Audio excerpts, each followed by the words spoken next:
Bukela sikuvusele kulohlelo ikusile breakfast show sikuvusele tindzabeni tekucala telusuku utothola umsakazo wetithombe Eswatini TV sibuko semaswati lamelibito ngengisani boy ngokangcongwane azingene kito tindzaba umhlonishwa ndunankulu Cleopas Dlamini sewubhekise emabombo eveni leZambia lapho khona ayawungenela umcimbi wekufungiswa kwamengameli walela liva emelela khona silo semhlaba ingonyama ingosi emswati wesithathu umhlonishwa ke ndunankulu uphumela ngelayidolo egedeni engwenya. Ndvunankulu uphumele egedeni lengwenya lapho wafike wamukelwa tindvuna tembuso. Ndvunankulu ubheke ukuthi ayomelela silo semhlaba ingwenyama inkosi emswati wesithathu eveni leZambia emcimbini wekufungiswa kwamengameli wakulela live. Etfula inkulumo yakhe ndvunankulu Cleopas Dlamini uthi lamave lamabili solo ayachubeka nekuba nebudlelwane lobuhle. Luhambeni lapha sithunywe ingwenyama siya eveni laseZambia. Lapha ke ubekwa khona mengameli lomusha Chilema lo winile ukhetho emavikini laphelile sihamba ngalo umcimbi lo ke siyaje kuyino uyofungiswa ngalamanye manje sidabuya ke sibike ukuthi sihambe njani phinde sibikise umbiko engwenyameni basesihambe ke siyathi ukuthi ihlobo tethu vele la kangwane sinema dealings lamanengi futhi ke ngemalunga eSadak so ke vele kumcoka ukuthi silive siye kuyobasekela kulomcimbi lokhona nabo baba khona njalo nasinemicimbi lekhona la nabo kusukela emuva kubo Kenneth Kaunda President Kenneth Kaunda kuye kulabo laba bebakhona itolo vele live lesibambisana kakhulu nabo kungako ke sivele sasungumela edumo ingwenyama yasasihambe siyobasingatha siyabonga lokho. Lo mcimbi wekufungiswa kwalo mengameli kubheke ukuthi ubanjwe mhlatinge ama-24 enyangeni leSetulu edolobheni lakhona eZambia eLusaka etindzabeni kubika sondomlangeni eMbabane. Sawushile sikhundla sakhe sekuhola umbutho wetekuvikela General Jeffrey Shabalala lokho okwendela ngelayidolo endlungulu yembutho wetekuvikela enokwane lapho bekana umntwana enkosi Hlangusembi kanye nemasotsha lasetigabeni letehlukene. Shabalala ke uthi ngalesinqumo sakhe watisile nemakhosi asemukela. Umkhuteli wembutho wetekuvikela General Jeffrey Shabalala uthi uthethe lesinqumo sokuthi ashiye sikhundla sakhe kulandzela lokumehlele kulamalanga noma angakenabi ukuthi yini lemehlele kuke kwaphuma inkulumo etinkundleni tekuxhumana lethwetshulwe ngelucingo lebeyisemkhatsini wakhe nemuntu wesifazane lapho Shabalala akhuluma lokunengi ngalokwenteka eveni. Shabalala uthi sewucelile nasemakhosini kubeka phansi emva kokwethi kube khona tigameko leti ngehlele mina njengam-commander wale defense force ngikhanze ukuthi kube yinto le ngaba madima kakhulu ukuthi ngiqhubeke nokuthi ngibe le ngaqhubeka nokuthi ngibe ngicommander. Ngibeseke sengizika ngithathe lithuba ngiye emakhosini ngiyawudethula embi kwawo ngiphindze ngicele uthi lokhu ngehlele ngalendlela lokungehlele ngayo ngicela ukuthi emakhosini mane sale nkosi yami angende ukuthi ngibe ngilota ukukhululeka kube khona lomunye lotawuqhubeka abe ngilota uthatha lesikhundla aqhubeke ayiphambili. Shabalala uwabongile emakhosi ngekumethemba ngesikhundla lesikhulu kangaka wabongane kwesekeleka lakuthole kulombutho kanye nakuleminye imibutho. Noko ke vele sikwendile lokunengi njeke emakhosi avuma ukuthi ngente lesiqhelo lengisiqhelile kusengamane ngiye ngakhaya ngivele ngemukeleka usengahamba ngiye ngasekhaya bonkosi ngoba lesikhundla lasivele ngilokhu nje ngaze kube kunengi lokunye lekungabe sekuvetwa ukuthi sekungeta ubungqunu esikhundleni lesingangalesi ngibone ukuthi ke sale vele ngicela ukuthi sale ngingaka amakhosi angivumele bokungene ukuthi ngiye ngekhaya ngaleso sizathu ke ngekuthi thoba lokukhulu ngizika ngibonge wona emakhosi lengithe ngisho nje angivuma ukuthi sale vele amcommander ahambe nyalo aye ekhaya ngephize ngaqela ukuthi imisebenzi emakhosi minengi nakhona leminye ingozi itavelekini ke leyo ngiyayisebenza ngokwethembeka lokukhulu. Uthi bekanetifiso tekwenda lokunenge emsebentini wakhe afake netebuchwephesha noko uthi lokho angeke asakhona kukwenda. Chabalala uthi ucela ukuthi lotawuthatha kuye atfole kwesekeleka njengoba naye asekelekile. Itindzabeni Eswatini TV kubika Thembi Mavimbela nginaphathizwe Msibi eNokwane. Ijaji lelikhulu ubheka imaphalala selifungise majaji lamabili enkantolo yetisebenzi lokunguDumisile Faith Dlamini kanye naManene Musa Thwala. La majaji lamabili abulawa ingonyama selenkosi Mswati wesithathu mhla 12 kulenyanga leSedulo. Lijaji lelikhulu ubheka imaphalala nalifungisa lamajaji lamabili enkantolo yetisebenzi Industrial Court livetile ukuthi ngalo lwati lolujulile abanalo kutemthetho uyethemba ukuthi batawusebenza ngekukhandla. Maphalala ubonge ngwenyama silenkosi Mswati wesithathu ngalokubulawa kwalamajaji waveta ukuthi batawudlala inzima lenkulu ekusebenzeni emacala lasolo angadekwa. In view of the serious backlog of cases which the judiciary is facing, the judge president working with the registrar of the Industrial Court will allocate cases to the new judges today and they will commence court proceedings immediately. Again, we salute His Majesty for the appointment. It will go a long way in easing the backlog of cases. Ijaji Dumisile Faith Ngadu wangena kutemthetho ngamnyaka wabo 90 njengoba waqala kuba ngummeli ngemnyaka wa 1997. I, Kusile Faith Dlamini Ngandu, swear that I will well and truly serve King Mswati III, his heirs and successors, in the office of Judge of the Industrial Court, and I will do right to all manner of people according to law without fear or favor, affection or ill will. So help me God. Thank you.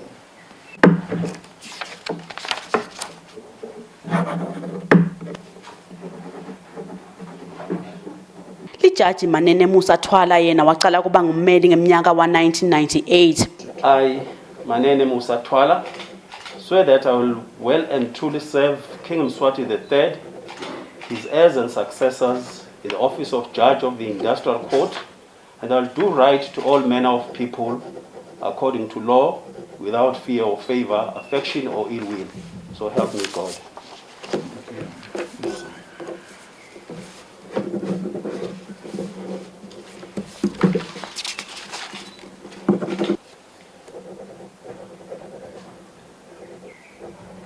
Lijaji lelikhulu liphindze lakhumbuta lamajaji lamabili ukuthi tijubo temacala emajaji lapha eveni kubheka ukuthi atikhiphe kungakapheli emalanga lange-50 wathi nabo kubheka ukuthi bahambe ngaloyo mgomo.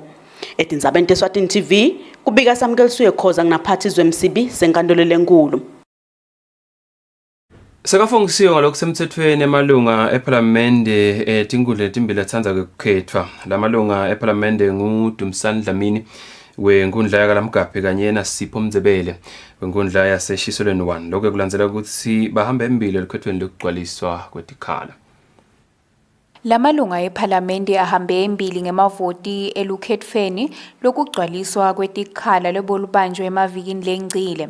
Dumisile Dlamini lilunga leParliamente lenkundla yakalamgaphi, Sipho Mzebele lilunga leParliamente lenkundla yaseshiselweni 1. Lamalunga eParliamente afungiswe endlini yabayesikhulu. I, Sipho Mzebele, do swear. I, Sipho Mzebele, do swear.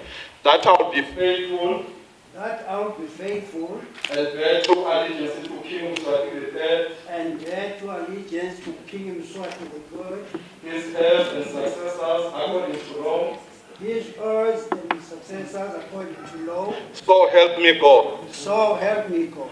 Siyabonga mhlonishwa. So ngasayina ke lapho ufunge so. I, Dumsane Andrew Dlamini, do swear I, Kusile Andrew Dlamini, do swear that I will be faithful that I will be faithful and bear true allegiance to King Mswati III, and bear true to the King Mswati III, his heirs and successors according to law. his heirs and successors to the law. So help me God. So help me God. Siyabonga mfasho songasana. Umcondzisi wetinkhulumo endlini yabayesikhulu Petros Mavimbela udvumiselela amalunga waphinze wawemukela. Nawufika endzaweni utafika ukhanzela labo lobakhandzako bahlonishwa ke labo ngeke banjube umsila esikhundleni bahlonishwa batakunifundzisa ukuthi inqubo yeParliament ihamba kanjani kusenjetwa kanjani usukuma nini nawusukuma ufuna ukukhuluma ukhuluma kanjani. Emalunga eParliamente emukelela amalunga aphinze aveta ukuthi atawubasita lapho batawudzinga lusito khona. Sitawusebentela abantu. Sibabongela kabuhlungu ngoba bavale emachawe besigijima nawo. Sebenzi ke malunga lamasha lafika ke emsebenzi ema-portfolio nangathendi ekseni niyangena into osebenta sikhatha ukuthi nisigcine isikhathi. Speaker, kungaba kugcizelela nje inhlonipho Mr Speaker. Into lemcoka kakhulu kwekuthi sibeke live embili. Lamalunga eParliamente agcizelele kakhulu endzabeni yenhlonipho. Lamalunga abese yakhonjiswa lapho atawuhlala khona eParliamente. Itindzabeni kubika Sondomlangeni eParliamente. Ngenxa yesimo semkhuhlane i-COVID-19 tivakashile ngonyama letigcine ngumnyango wokucondzisa timilo His Majesty's Correctional Services se leto ke letidzinga kuyovusela inkantolo bomantshi batawuchubeka nekutivusela ngakhona kulomnyango tingayi enkantolo lokho kuvetwe lijaji lelikhulu Bheki Maphalala. Ngenxa yesimo semkhuhlane COVID-19 lesikhona lapha eVeni, ijaji lelikhulu Bheki Maphalala likhumbute sive ukuthi tinkantolo talapha eVeni titawusebenta kanjani. Maphalala uvetile ukuthi tivakashile ngonyama letigcinwe ngumnyango wokucondzisa timilo His Majesty's Correctional Services letidzinga kuyovula inkantolo titawuchubeka nekuvusela bomantshi ngakhona kulomnyango tingasayi tinkantolo. All remand hearings will be conducted at the Correctional Services Centers effective 24 August 2021 until further notice.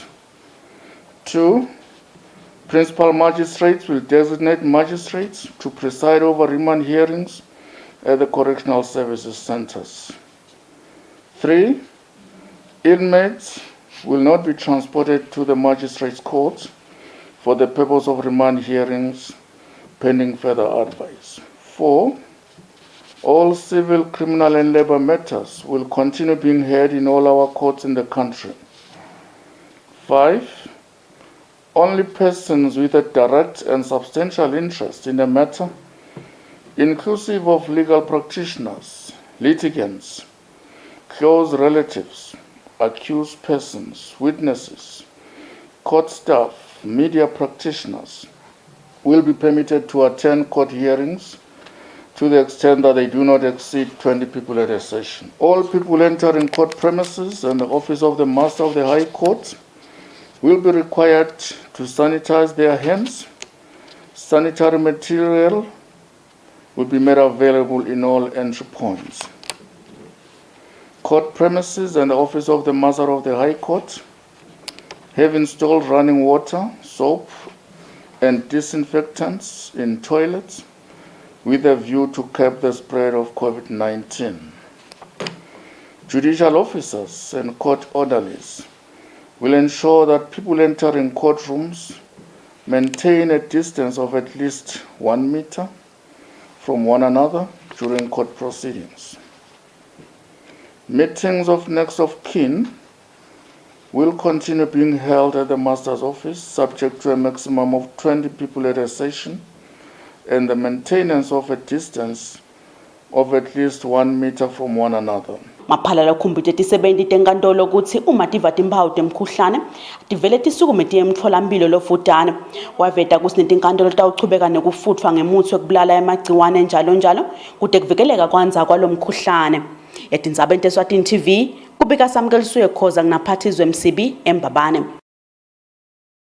Umqondisi wetinkhulumo endlini yabayesikhulu Petros Mavimbela sewubonge emakhosi ngekubulawa kwetinduna tembuso letimbili. Umhlonishwa Phila Buthelezi kanye naMabulala Maseko. Umqondisi wetinkhulumo ukhuthatekile letinduna tembuso ukuthi tichubeke nekusebentela live ngekwethembeka kanye nekukhandleka. Ngemuva kokuthi isilo semhlaba ingwenyama yenkosi Mswati wesithathu sibulale tinduna tembuso letimbili, umqondisi wetinkhulumo endlini yabayesikhulu Petros Mavimbela sewubonge emakhosi ngekubona kufanele kuthi abulale labo ahlonishwa lababili. Mavimbela ugcizelele kakhulu ekuthenini abasebente ngekutikhandla basebente umsebenzi welive. Bangabe sibayiswela etinkhundleni bese senisinini awu umsebenzi welive semnyendi. Ibambeni yombili emsebenzi. EmaSwati angakhali etinkhundleni kanye neParliament ingakhali ngani. Kanjalo nayo iexecutive ingakhali ngani. Emalunga eParliament nawo abongelela abahlonishwa ngekuthi emakhosi abethembe. Siyethemba nawe emalunga njengoba besiwabona dosa sithi Swati emadlem umphakadliwa. Siyethemba ukuthi live batali bambisa ngekwethembeka njengoba bebathembekile basebambe lo msebenzi landlini. Nangempela sikhutalwandle sithi bayethi wena waphakathi. Mr. Speaker, siyababongela labahlonishwa. Bobabili Mr. Speaker, beakhandleka ngemsebenzi. Nasetinkhundleni tabo Mr. Speaker, asikase sikuve kukhala lokumadima. Batimelele tinkhundla tabo. Kubathandazela Mr. Speaker kokuthi bachubeke nalomsebenzi bebawenda. Sebawendela nelive. Lokubekwa kwalaba, it was not by favor but by their merit. Bawushile umushi lapho bachamuka khona.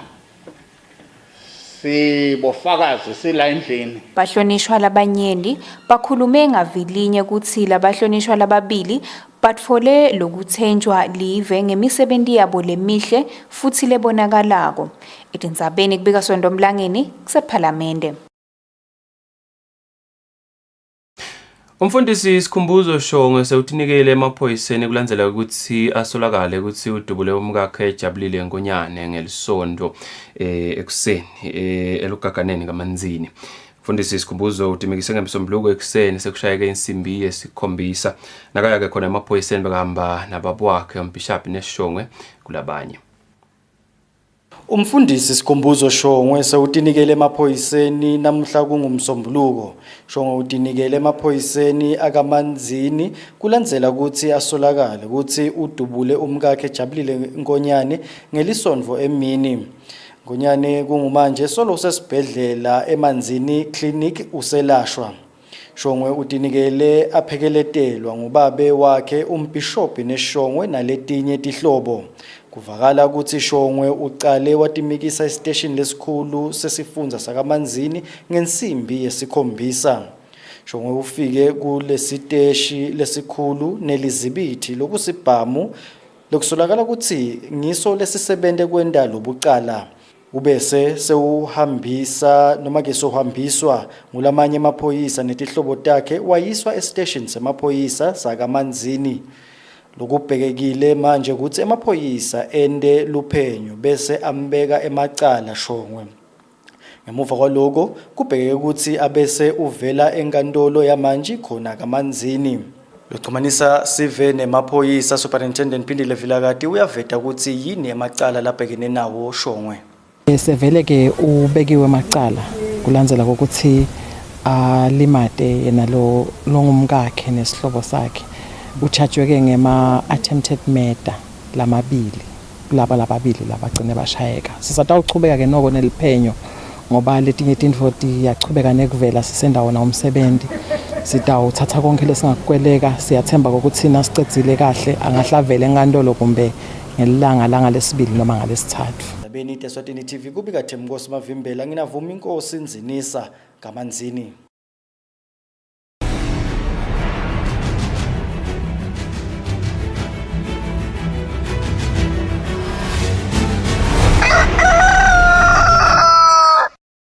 Sasingena kitho temidlalo inhlangano yebhola yakuleli seyilekelele iqembu lemanzini Wanderers labomake ngemali lendlulako ku 145,000 emalangeni isake kuyodlala imidlalo yeCOSAFA yabomake eNingizimu Afrika. Umphathi kule nhlangano uthi bafuna leli qembu lidlale ngaphandle kokuphathamiseka. Kometulo-ke bekakhulumana kavalelisa lona leli qembu eMbabane. Liqembu lemanzini Wanderers labomake sekube licembu lekucala kuyongenela indzebe lensha yemacembu ngaphansi kweCOSAFA yabomake. Kanti ngelo tophakamisa lendzebe utothola nelithikithi lekuyongenela imidlalo yeCAF Women's Champions League lenayo bedlaliswa kucala. Leli qembu livalelise enhlanganweni yebhola lapho khona umphathi walenhlangano Frederick Mgomezulu afete ukuthi lenhlangano yebhola itochubeka nekusita leli qembu ngetimali njengoba bafuna abanake kudlala ngaphandle kokuphathamiseka. Ukuthi nihamba kanjani kuze uthi nisuke la kangwane nihambe niyofika lapho niyofika khona. Lokwendekile ke lebekuqala ukuthi sikwende ukuthi kuyabhaliselwa nyalo ukudlala lemidlalo kufakwa indleko ibhola ikhokhile imali lenganga 145,000 ukuthi inijoyinele kule midlalo into khona nje ukuthi niudlale. Leto timali siyavele yathi khokha ibhola. Nekwekuhamba ke njengoba nisuka la nitawuhamba niye South Africa eDurban la niyodlala khona ibhola ngiyo letawuphinze ikhokhe leto tindleko ukuthi bayanimikisa eDurban phinze futhi niyabuya bayanibuyisa ekhaya. Lisekela limceceshwa leli qembu uPhesi Shongo uthi batodlala ngetimisela. Nathi sinelethemba kakhulu ukuthi kukhona lesitakwenda futhi lokukhulu. Lesingakuthembisa eMaswati ukuthi asiki yongeta inombolo le enisiya kumela live and lokho sitakwenda nekwethembeka nokutimisela ukuthi siyimanzini Wanderers sibeke live etuwela izinga lesetulu. Kanaye captain waleli qembu ucinile Zwane uhamba emagameni akhe umceceshi. Sisatophuma siyathembisa silive kuthi konke lesiyokwenda empili sitokwenda ngekutinikela nekutithemba. Kanti mabhalane leli qembu Thabani Hadebe ubonge labo labasekelele leli qembu ngetimali basalungiselela kuyodlala lemidlalo. Leli qembu lisuke ekhaya namuhla lapho liyongenela lemidlalo letodlalela eThekwini eNingizimu Afrika. Umdlalo wecala itotfolana nedouble action yaseBotswana mhla ka-26 kule nyanga kanti imidlalo yegcina itodlala mhla tisihlanu enyangeni letako. Lobekile umsakazo weEswatini TV kutemidlalo ngiphathizwe Msibi eMbabane. Ngale temidlalo bangosiya stephethe tindzaba telisuku tekucala sathi salikhefu lelifishane masibuya uyaqhubeka lungelele amagagula nabo benhlangane 1 billion rising. You're still watching the Tuesday edition of Kusile Breakfast Show, your feel good breakfast show. Ayinzawo siyabuya.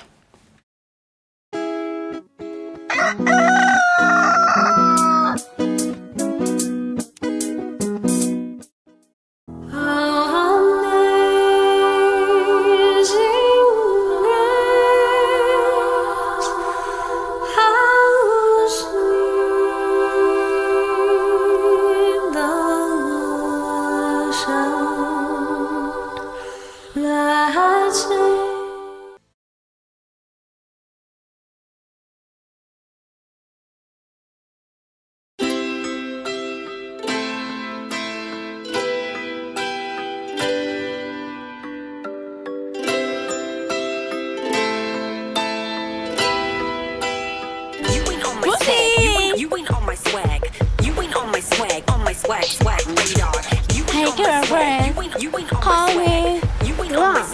Hey, my name is Gigi Cunningham.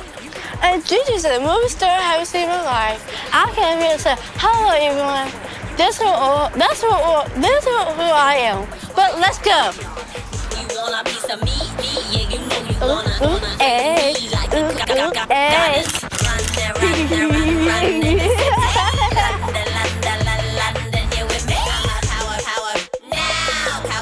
With the boom, boom, pow.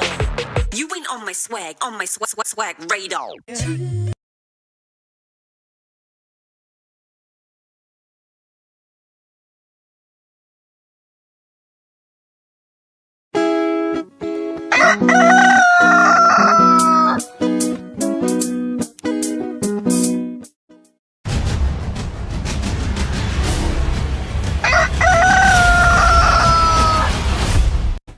Mbukeli, welcome back Kusile Breakfast Show. Sema ukuthi usolo uhlelitsene nathi sikumukele nawo lo sanze kuzivulela. Besivedile ukuthi sitakhulumisana naye lapha Xolani Hlatshwako Long Racial Coordinator wenhlangano i1 Billion Rising. Sikhulumisa ke lapha Mbukeli tindzaba teklubeteka ngetebulili njengoba kumula ukuthi i-gender based violence idlangile kulamalanga khona la ekhaya kanye nakulamanye emave particularly eNingizimu Afrika. Kunama cases ke lendekile lapha Eswatini kanye nama cases lendekile South Africa kune student lesibulewe itolo on Monday lesibulewe singani saso so emva yokuthi athole ukuthi uthole lesinye singani kanti ke nalapha Eswatini kubeka ukuthi kunemfundisi lekutholakala ukuthi udubule umkakhe ngendzaba nje ngekungevani so sikhulumisa leto tindzaba naye Xolani Hlatshwako ukuva ukuthi ngabe vele mhlambe uthini ngalo ukuthi khona nivele indlela yokuvikela ukuthi kuze kufike kuleso sigaba sekubulalana noma sekulimatana sikuvusile sikwemukele Xolani ehlelweni lama cases lawa lamabili nje lesengiwabalile avisana buhlungu yamangalisana ngokuthi solokuhlubeteka kwabomake solo kuyachubeka umbiko nje ka WHO uyaveta ukuthi 1 in 3 women badikhanza vele sebahlubetekiwe ngale indlela leti lesintiphalile either sexually noma physically. Ingabe vele mhlawumbe ungathi nje engaloko?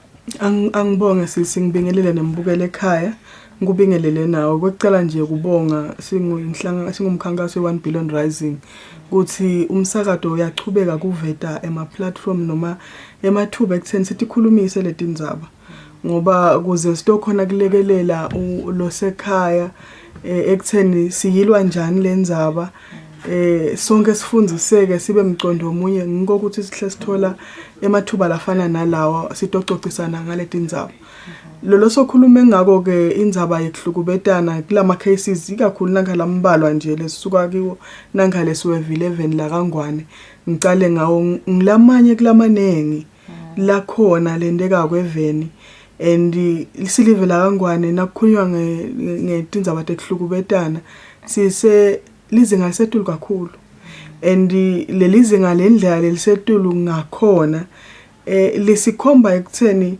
sesikhathi ukuthi uhulumende ayibuke indzaba ekutheni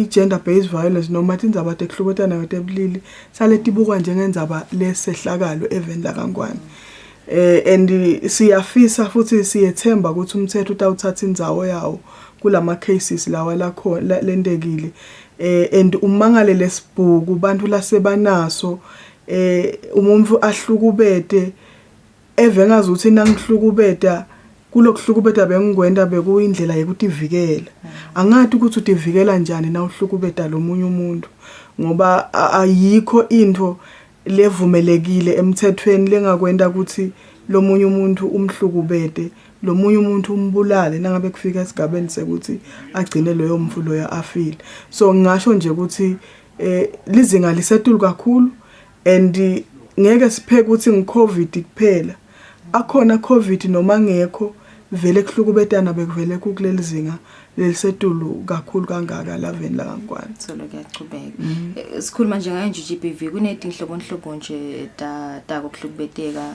ngiloko nje loku physical noma kube sexual noma kube mental noma kona lokushadisa nje bamphana nako kuyi form of inang violation kuva nje ukuthi ngabe vele mhlambe la Eswatini kuvama konke indloko noma mhlambe kukhona lokhambe embili sisile ngakusho la even la kangwane esigabeni sekuhlukubetana bantu bayahlukubeteka ngathi indlela tonke leti khona bayahlukubeteka enyameni kungakube bashayiwe bendiwe yonke itinto leti khona bayahlukubeteka kwelicansi bayahlukubeteka emoyeni njengoba sikhuluma kanenge ukuthi indzaba ye depression isezingeni lesetulu kakhulu lapho labanye bagcina sebathatha imiphefumulo yabo labanye sebayagula banetifo letithite lesetibeka kuphila kwabo engcupheni kuhlukubeteka ke ngiyathanda ngalendlela lokuthi ukuvete so that umlaleli ekhaya atawuconza ukuthi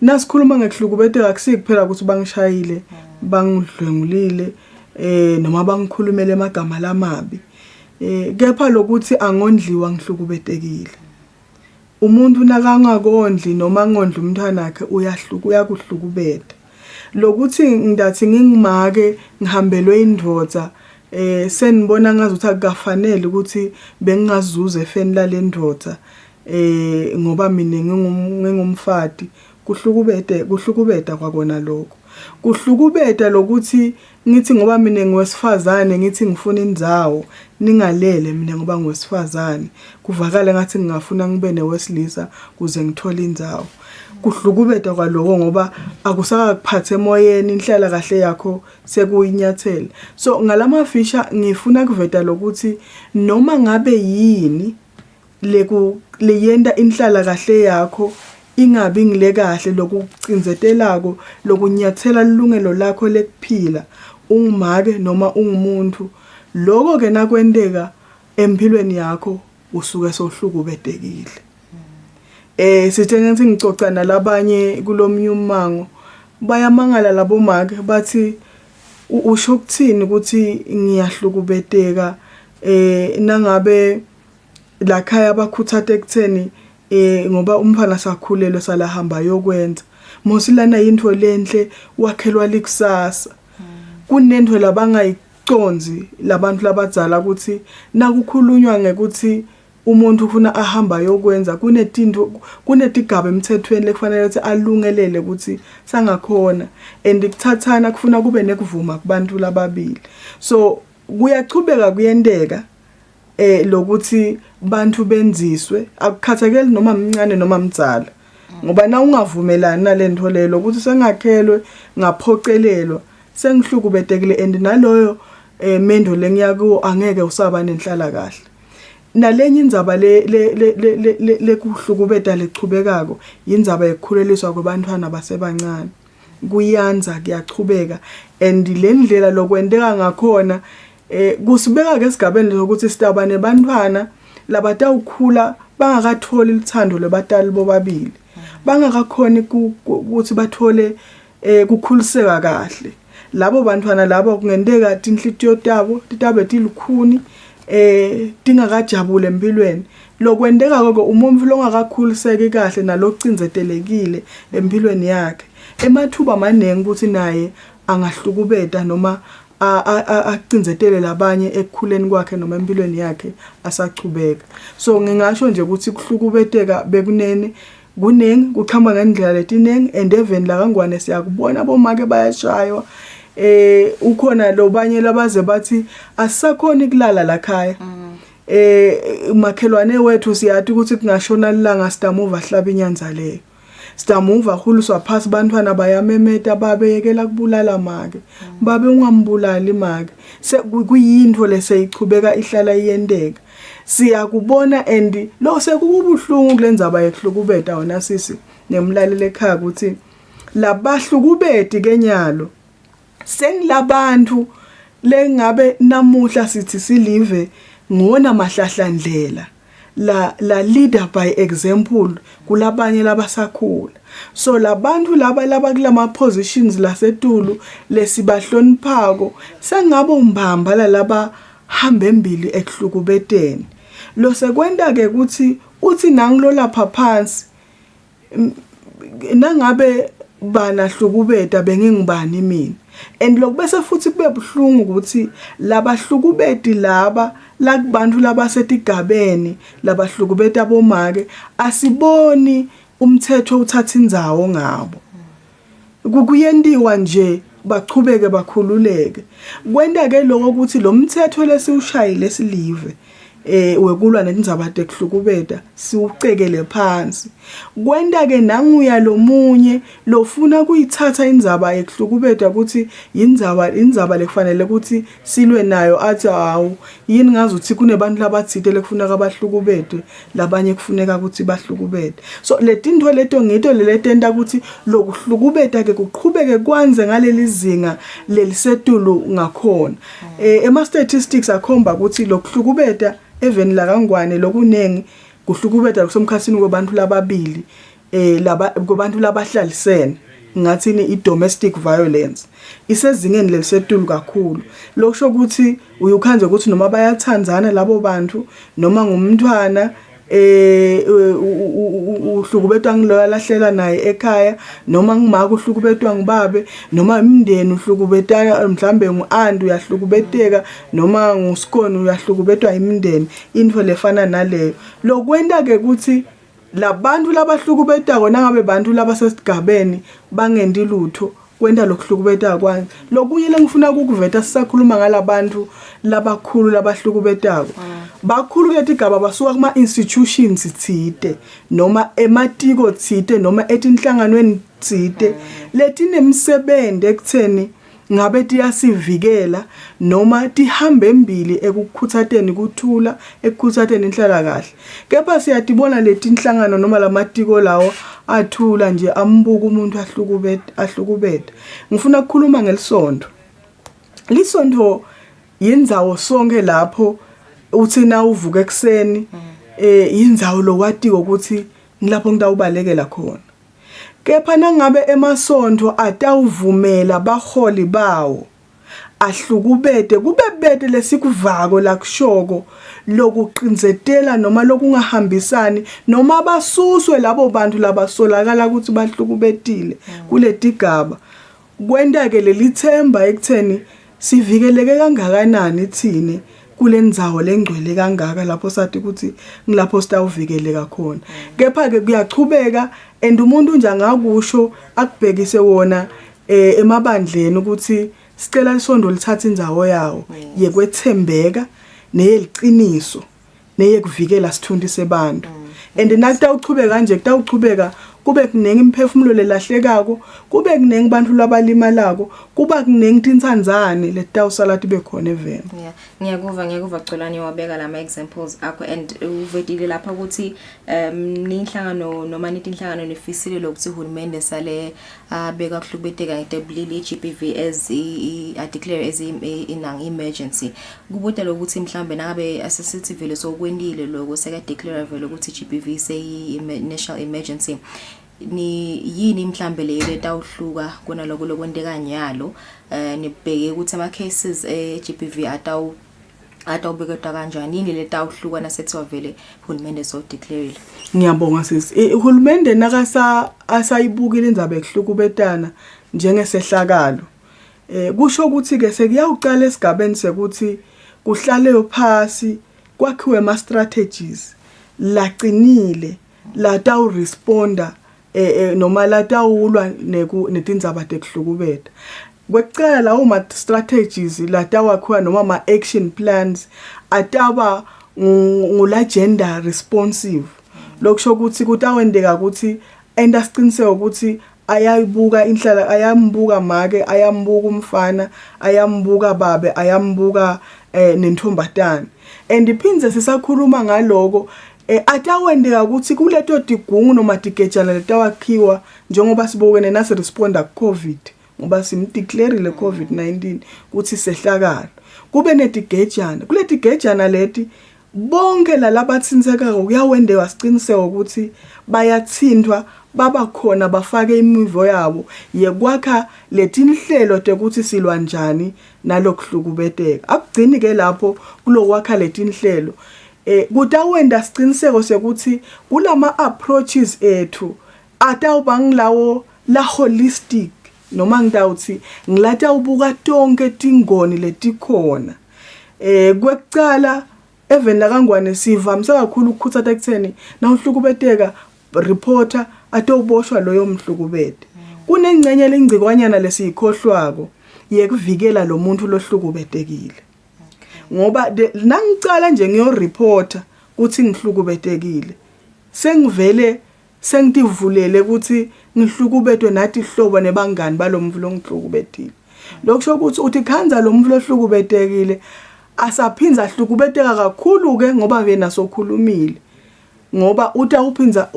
umthetho noma uphinza umbisele ukuthi abuyele ayohlala nabo labahlukubete so nasikhuluma ke ngale ndzaba yokuba holistic ngulapho livela kangwane litawonda siqiniseko sekuthi kulama action plan kutaba nema budget la tawuba khona singakhulumi kuphela ngemlomo stop in the send kube khona ukuthi kwakhiwe ama safe houses lapho khona bomake nabahlukubetekile ngeke phela ngihlukubedwe indvodza ngithi nangihamba ungitshela ukuthi angihambe ngiphathele peace binding order ngiphinze ngoyinika le ndvodza phindze ngihlale la ndlini ngihlukubede nithi hayi sisaphenya hambe ekhaya ngibuyele kulomhlukubede so lotho into leto ikakhulu le safe house ngiyele ngivangaza ukuthi even la kangwane sisalele emuva kakhulu maningi lama cases kunalomnye sisi wangala kubomathapha naye washona abuya atoletha lenakuzana ukuthi uto wakha kuthula kwaba ngilelanga mbulala ngalo lomhlukubede so siyathinga lokwakha lemzawo lapho bomake batawukhona ukuthi noma labo labahlukubetekile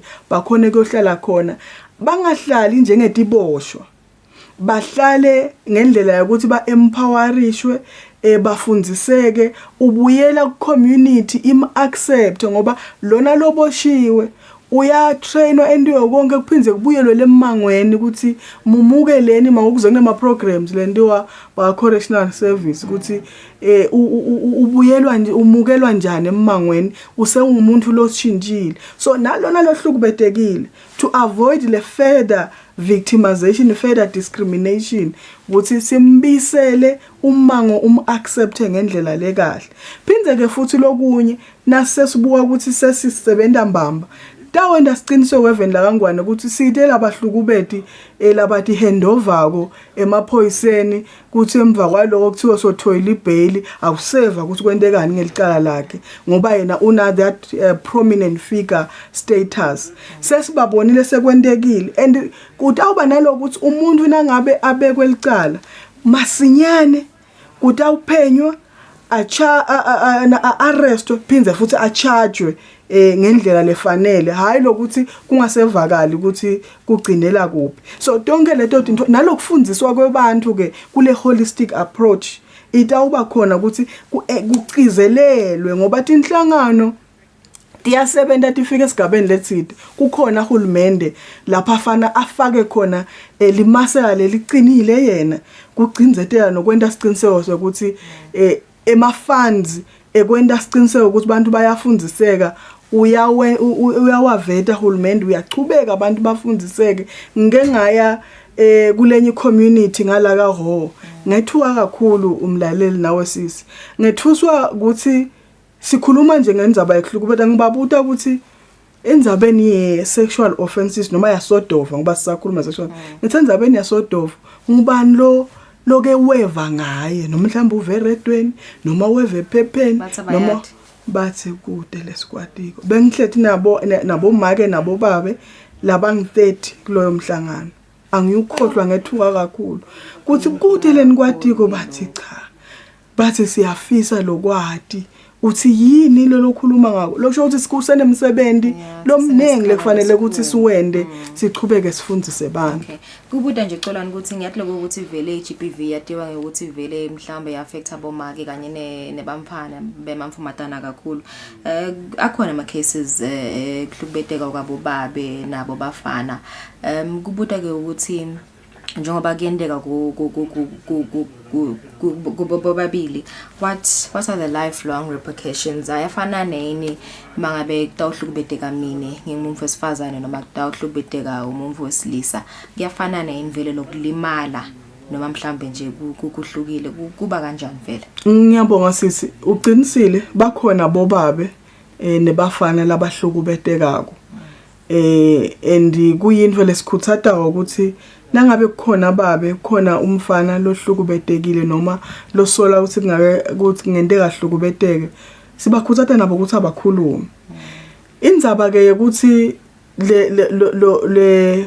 lo buhlungu bukusiphi isigaba nakuhlukubeteka wesilisa noma wesifazane kuhlukubeteka kude lesingathi nakufike kuye kungcono ngazi ukuthi ukungcono kuhlukubeteke babe noma kungcono kuhlukubeteke make bonke lobuhlungu babuva ngalokufana nako kungakho ke siye sithi sikhuthatha bobabe lekutheni nangabe kukhona lapho ucinzeteleke khona khulumani ngoba bobabe esikhatsini lesinengi abakhulumi bona lokwendeka ko ngalokuthi babe akakhulumi akasho nalapho eva ngazuthi unyatheleke khona labanye babo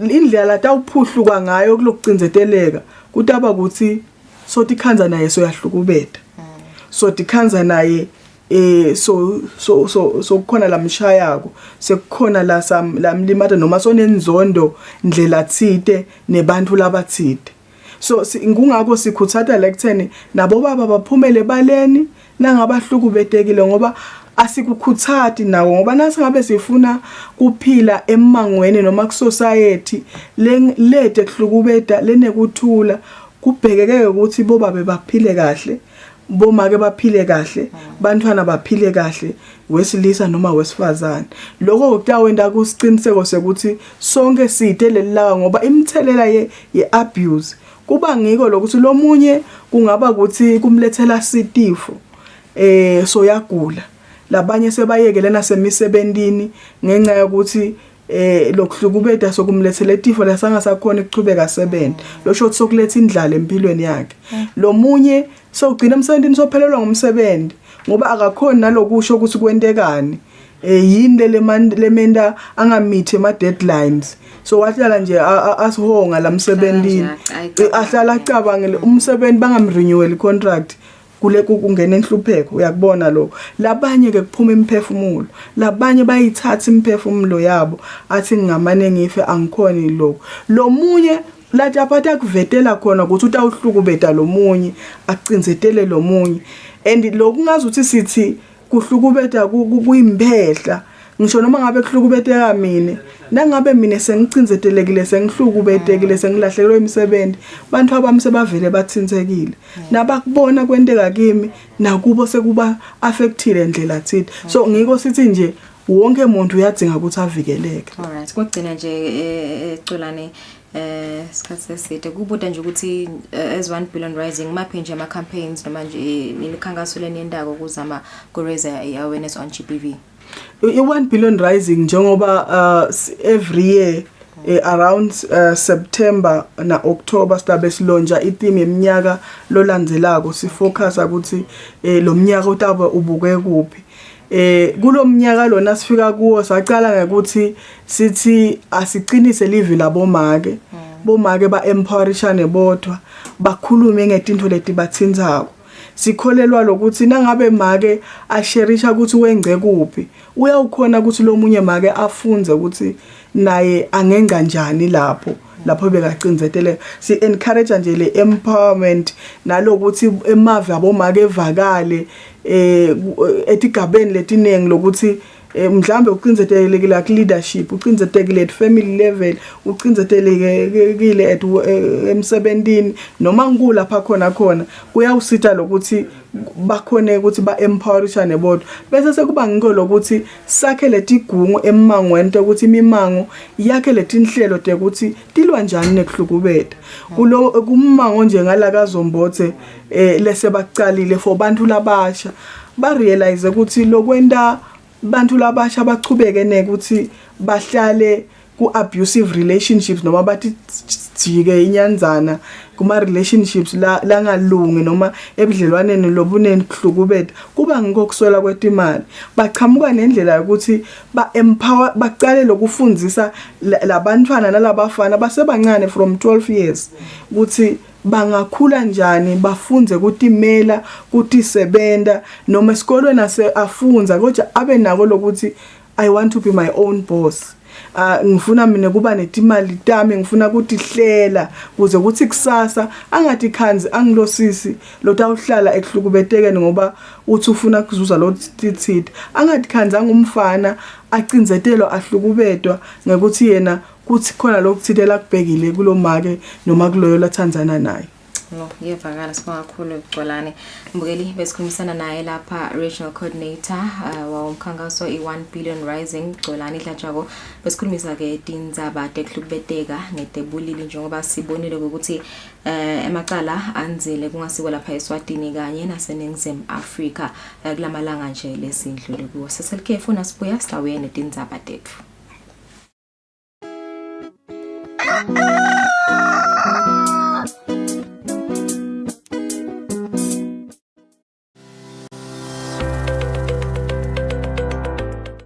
nanibonani ke bantu abakethu ngugogo lona bantu abakethu kulamalanga seyanzile indzaba yokuthi kubulalane bantu labathandzanayo usuke umbuto wagogo umshaya njani nje umuntu lomthandzako uze umbulale cha nangabe ningasaboni ngasolinye naloyo lothandzana naye funani phela umuntu wesithathu lo ngeke akhetha luhlangothi angenelele la kule nkinga yena nanibona ukuthi lokho ngeke kuze kuniside hambane emaphoyiseni ehlangothini lalaba lababuke kuhlukubetana emakhaya kutale kunisida lo sisive sibambisene embutho wembube sithi ungambulali ungadibulali ningabulalani.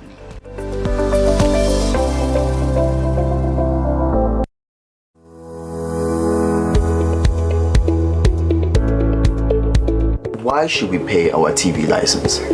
The content on our local television is actually more up to date. The industry is enhanced. It is a criminal offense not to pay your TV license and attracts a fine of 500 emalangeni or 6 months imprisonment. And the industry is definitely blooming, ladies and gentlemen. So that's what we have for you. But we'll be right back just after the break and we'll give you more of Miss V.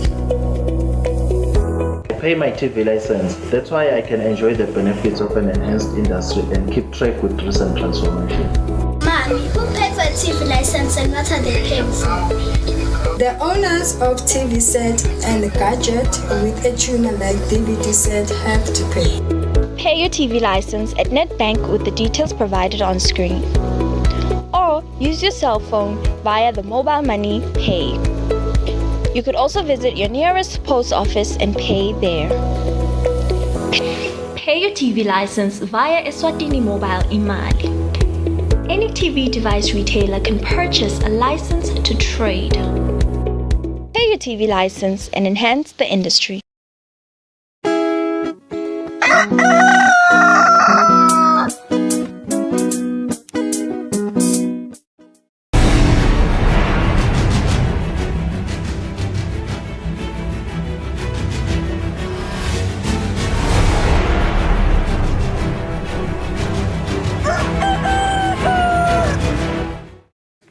Bukela siphenze sikwamukeleke ukuthi indzaba tesibili telisuku lomuhla uthethulela ngomsakazo wethu Eswatini TV sibuka samaswati lolu lihlelo ikusile breakfast show. You're watching the Tuesday edition of Kusile breakfast show. Asingene kitoke tindzaba umhlonishwa ndunankulu Cleopas Dlamini sobhekise emabomba eveni laseZambia lapho khona ayomelela khona silo semhlaba ingonyama inkosi emswati wesithathu emcimbini wekufungiswa kwamangameli walela live. Umhlonishwa ke ndunankulu uphumela ngelayitolo egedeni engwenya. Ndvunankulu uphumele eketeni lengwenya lapho wafike wamukelwa tindvuna tembuso. Ndvunankulu ubheke ukuthi ayomelela silo semhlaba ingwenyama inkosi emswati wesithathu eveni leZambia emcimbini wekufungiswa kwamengameli wakulela live. Etfula inkulumo yakhe Ndvunankulu Cleopas Dlamini uthi lamavela amabili solo ayachubeka nekuba nebudlelwane lobuhle. Luhambeni lapha sithunywe ingwenyama siya eveni laseZambia. Lapha ke ubekwa khona mengameli lomusha Chilema lo winelukhetho emavikini laphelile sihamba ngalo mcimbi lo ke siyaje kuyino uyofungiswa nalamanye imali sidabuya ke sibike ukuthi sihambe njani phinde sibikise umbiko engwenyameni Wasesihambe ke siyathi ukuthi dihlobo tethu vele la kangwane sinema dealings lamanengi futhi ke ngemalunga eSadak so ke vele kumcoka ukuthi silive siye kuyobasekela kulomcimbi lokhona nabo baba khona njalo nasinemicimbi lekhona la nabo kusukela emuva kubo Kenneth Kaunda President Kenneth Kaunda kuye kulabo laba bebakhona itolo vele live lesibambisana kakhulu nabo ngakho ke sivele sasumele edu ingwenyama yasasihambe siyobasingatha siyabonga kunene. Lo mcimbi wekufungiswa kwalo mengameli kubheke ukuthi ubanjwe mhla tinge-24 enyangeni leSetulu edolobheni lakhona eZambia eLusaka etindzabeni kubika sonto mlangeni eMbabane. Sewushiyile esikhundla sakhe sokuhola umbutho wetekuvikela General Jeffrey Shabalala. Lokhu-ke ukwende idolo endlungulu yawumbutho wetekuvikela inokwane lapho bekathe anemntwana enkosi Hlangusembi kanye nemasotsha lasetigabeni letahlukahlukene. Shabalala-ke uthe amakhosi watisile ngalesinqumo sakhe asemukela. Umkhuteli wembutho wetekuvikela General Jeffrey Shabalala uthi uthethe lesinqumo sokuthi ashiye isikhundla sakhe kulandzela lokumehlele kulamalanga noma angakenabi ukuthi yini lemehlele kuke kwaphuma inkulumo etinkundleni tekuxhumana lethwetshulwe ngelucingo lebeyisemkhatsini wakhe nemuntu wesifazane lapho Shabalala akhuluma lokunengi ngalokwenteka eveni. Shabalala uthi sewucelile nasemakhosini kubeka phansi. Emva kokuthi kube khona tigameko leti ngehlele mina njenga commander wale defense force ngikhanze ukuthi kube into le ngaba madima kakhulu ukuthi ngiqhubeke nokuthi ngibe ngilengaqhubeka nokuthi ngibe ngicommander. Ngibeseke sengizika ngithathe lithuba ngiye emakhosini ngiyawudethula embi kwawo ngiphinze ngicele uthi lokhu ngehlele ngalendlela lokungehlele ngayo ngicela ukuthi emakhosini mane sale nkosi yami angende ukuthi ngibe ngilota ukukhululeka kube khona lomunye lotawuqhubeka abe ngilota uthatha lesikhundla aqhubeke ayiphambili. Shabalala uwabongile emakhosi ngekumethemba ngesikhundla lesikhulu kangaka wabongane kwesekeleka lakuthole kulombutho kanye nakuleminye imibutho.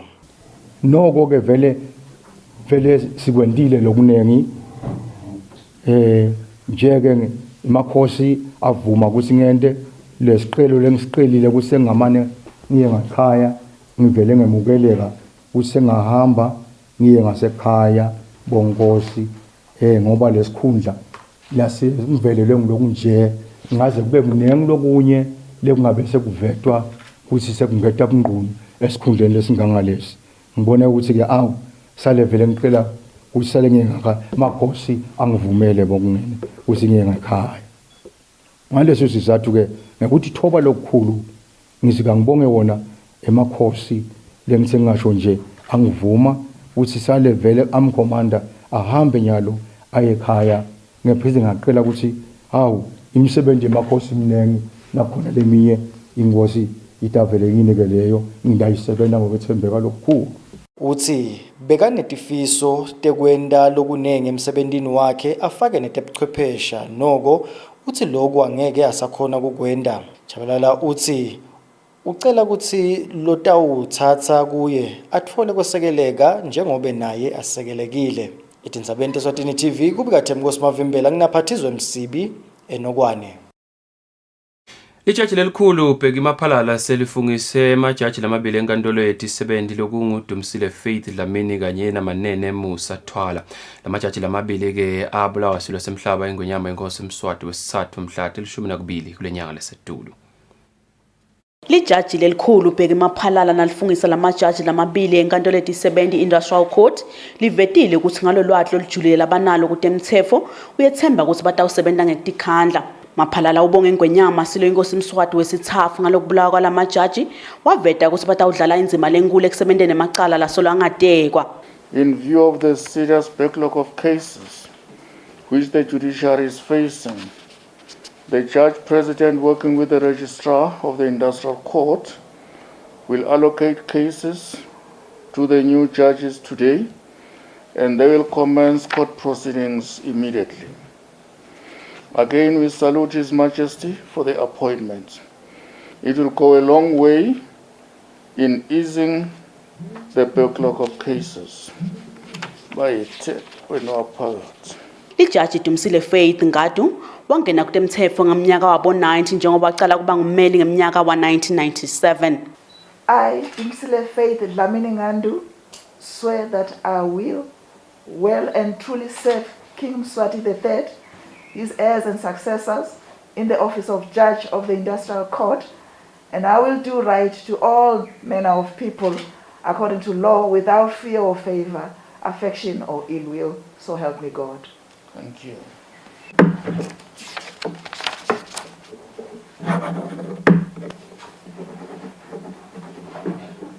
Lijaji Manene Musa Thwala yena waqala kuba ngummeli ngeminyaka wa-1998. I, Manene Musa Thwala, swear that I will well and truly serve King Mswati III, his heirs and successors in the office of Judge of the Industrial Court, and I will do right to all manner of people according to law, without fear or favor, affection or ill will. So help me God.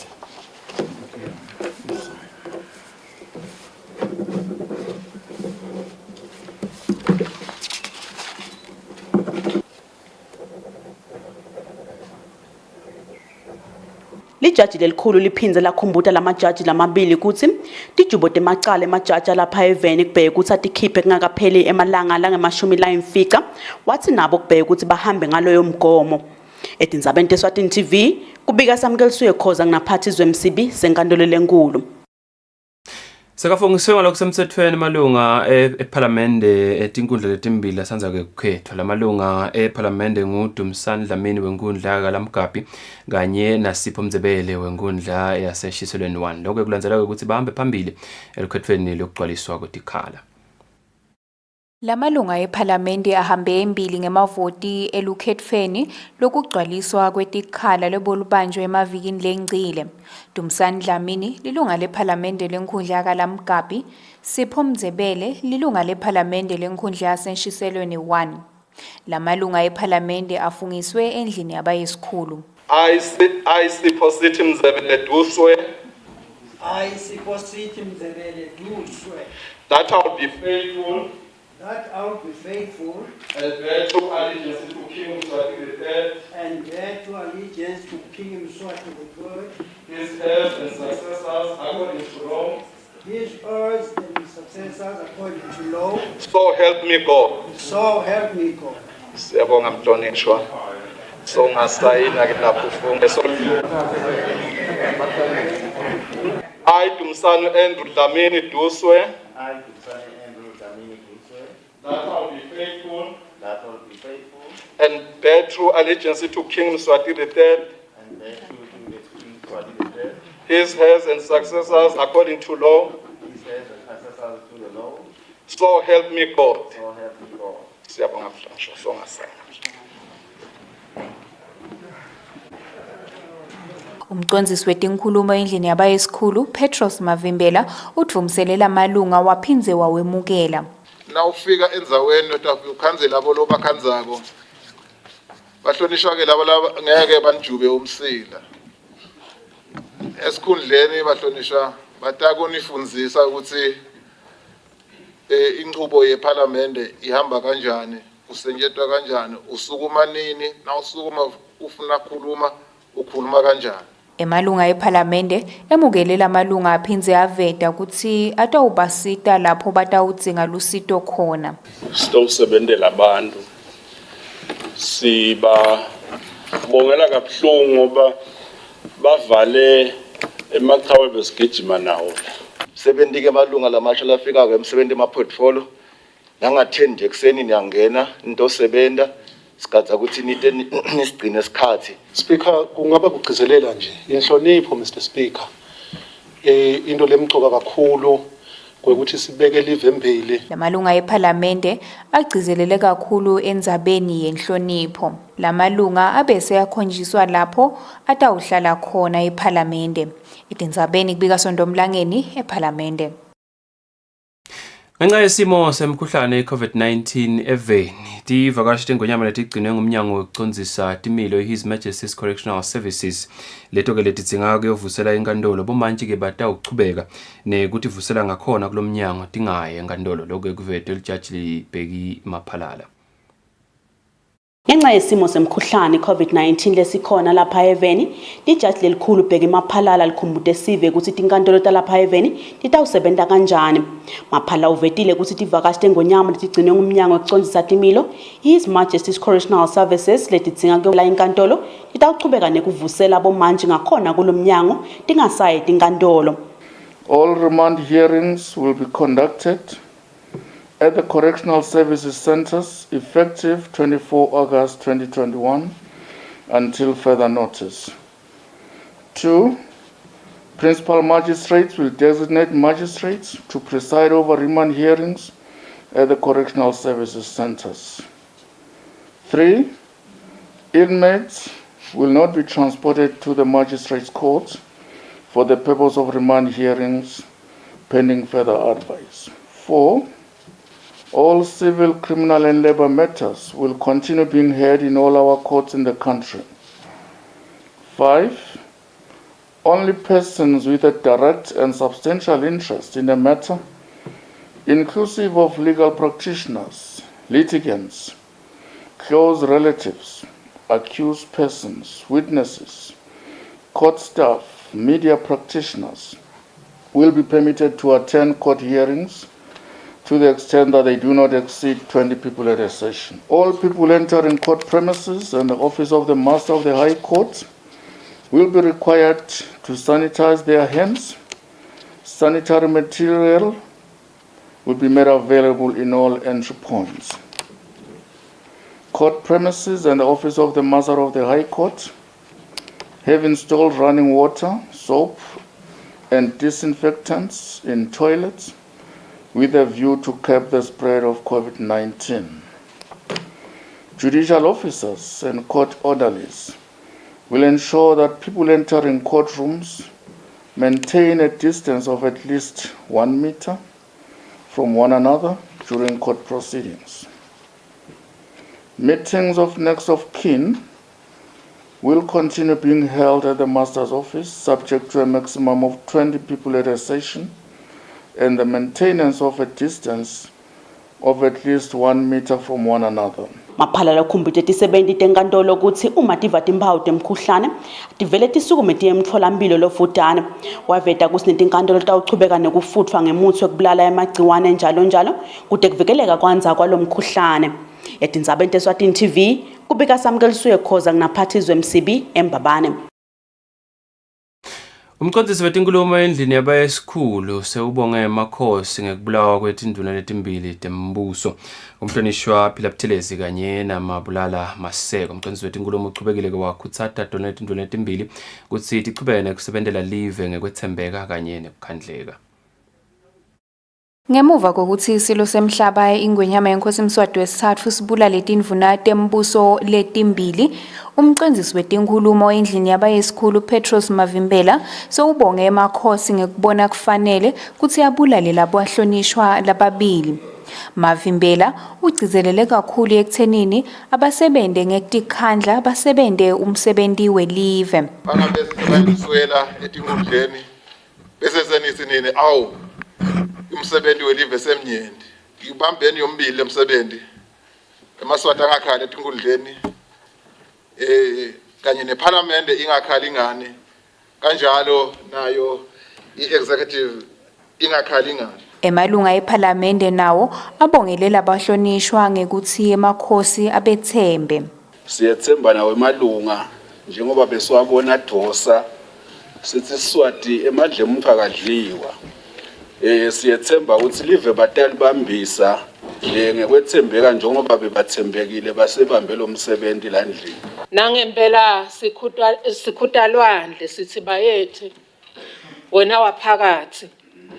Mr. Speaker, siyababongela labahlonishwa bobabili Mr. Speaker beakhandleka ngemsebenzi nasetinkhundleni tabo Mr. Speaker asikase sikuve kukhala lokumadima batimelele tinkhundla tabo kubathandazela Mr. Speaker kokuthi bachubeke nalomsebenzi bebawenda sebawendela nelive.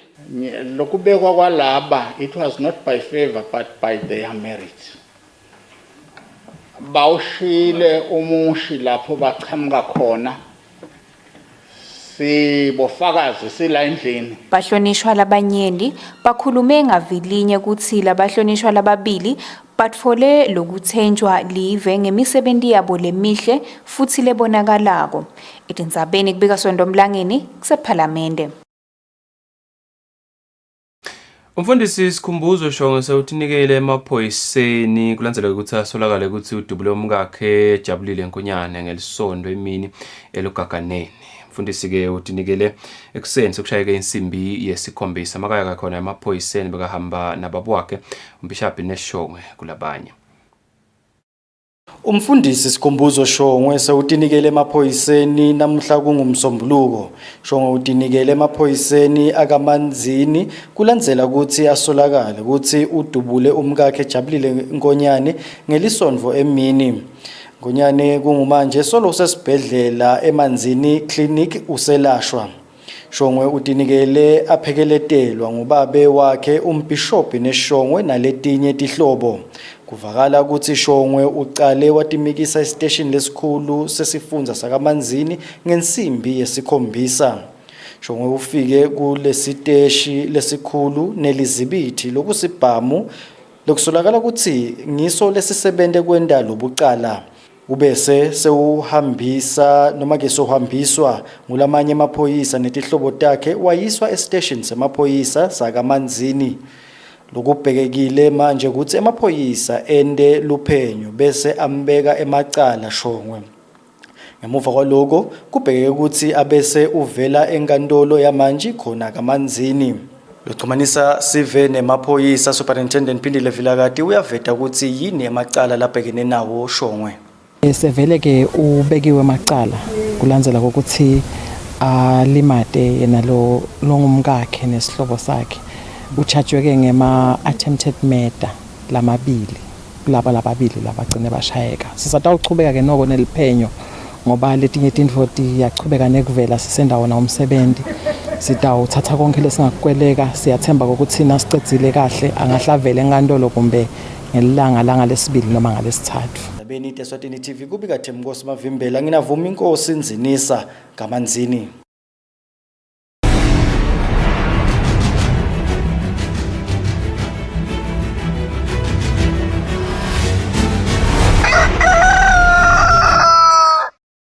Sasingena ngeto temidlalo likhethelo lebafana labangaphasi kweminyaka lengemashumi lamabili labe bangenele imidlalo ye-World Athletics Under-20 Championships eNairobi bathi ke nakhathelo kubanga kakhona kuncoba kepha ke kunengi labakufunzile.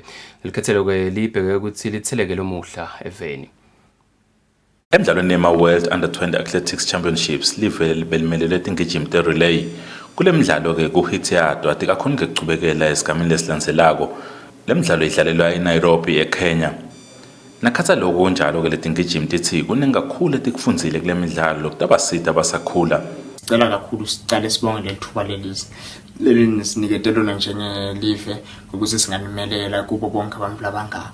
Sijabule kakhulu ke nangemphumela yethu lesihambe sayithola na embili lesifike sakuthola khona nelithuba lesingehlisa i-national record yema-under 20 libe ku-42 seconds sayibeka ku-41 seconds. Si excited kakhulu njengaloko and ke siyabonga ukuthi nibenathi kuze kufike lesi sikhathi. Sijabula kakhulu ukuthi sifikelana sabane performance lenhle kakhulu le performance lethi sikhonile ku breaker i-national record lebe ku 42 seconds flat sayibreaker yaba ngu 41.3 seconds.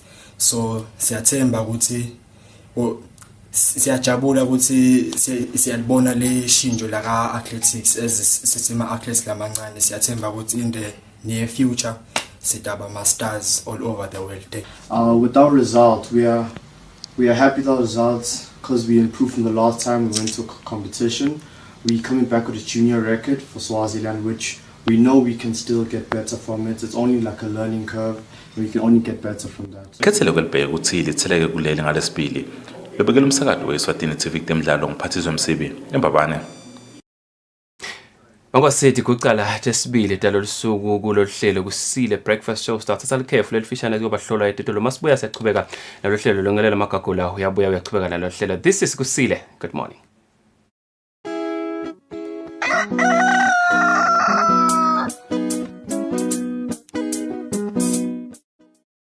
My name is Eswatini. It's your boy DJ Sana, aka BEZ. Catch me and the gang on a brand new show. Amazing show. I'm so excited about first episode.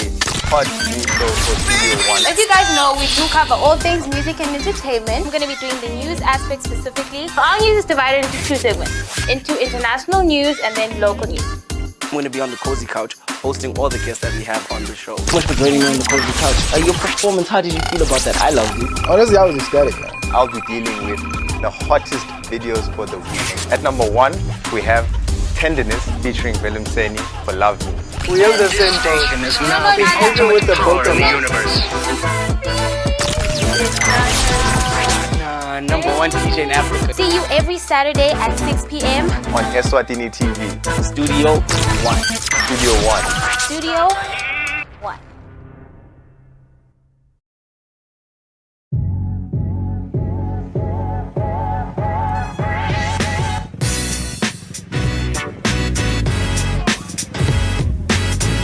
Sanibonani maswahla mahle libito lami ngumthandazo Mkhonazi and you are tuned into a brand new show on Eswatini TV called Street Quiz.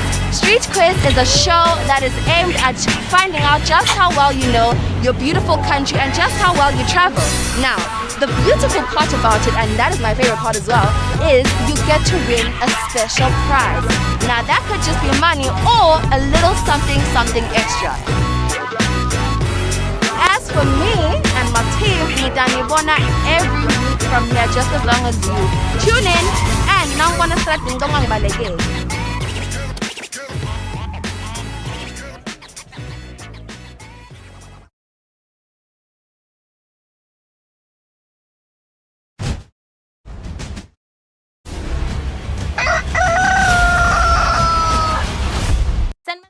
Alright, Mugeli, welcome back to the show. Sibonga kakhulu ukuhlala nathi simukele nawo lo sanza kusivulela. La sesikhulumisa lapha tindzaba tebamfula basha laba kuma semabhizinisini. Sinaye lapha Dumsani Simelane losuka khona enhlanganweni yeSwatini National Youth Council.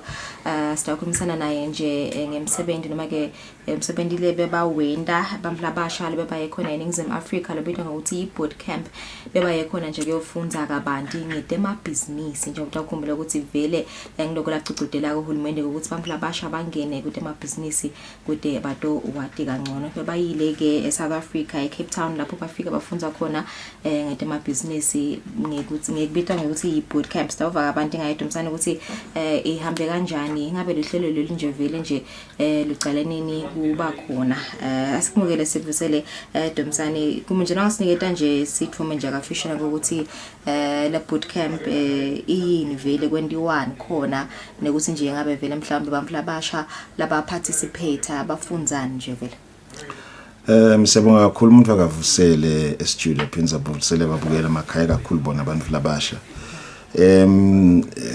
The Village Africa Boot Camp is an opportunity that has been availed for all young people in Africa, including Eswatini. Kusho ukuthi nathi sathola lithuba ngokhabudlelwane nebhlobo nema-partners lakhona at local, regional and international level, where we made a strong connection with what they call the Barrel Group. I-Barrel Group ke inkampani lenkulu kakhulu lebuke ema-sectors lahlukene in the entrepreneurial space. So The Village is a holding company to the Barrel Group. So what is happening is they identify Banvula Basha and provide them opportunities to expose them as much as they can, especially young people labanema strong aspirations on entrepreneurship in the different sectors. So Eswatini Youth Council nyakwakha ubudlelwano wakhona ke kuthola lethuba ukuthi akhona ku identify abantu labasha labayingenela le boot camp. Labantu labasha labangena le boot camp bahlukene kabili bekubantu labasha lokhanza ukuthi banema ideas la strong business labanye vele bebasebavele bakhona ebusinessini bayasebenza bakhicita as we speak. Yeah. All right. So I would assume ukuthi bebafundisa nje ngibekisa ama topics la fanele khathi leadership skills, how to handle your finances, noma kukhona vele mhlambe lokuhlukile noma lokungidekile bebakufunza.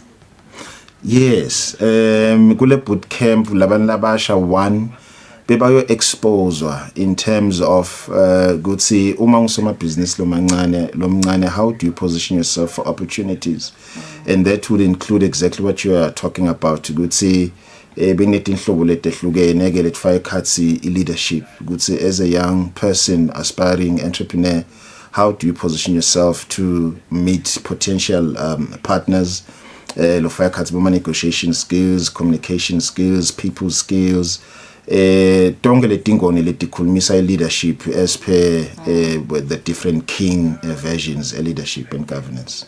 Okay. Yeah. So those are some of the benefits labawatfolayo in taking part on the program lokuthi bafunze kabanti. Yes, because you and I will recall ukuthi esikhatsini lesiningi bantwana bemaswati abakavamisa ukuthola lamathuba ukuthi esikolweni bafunze kabanti ngalokujulile ngetindzaba tebusiness.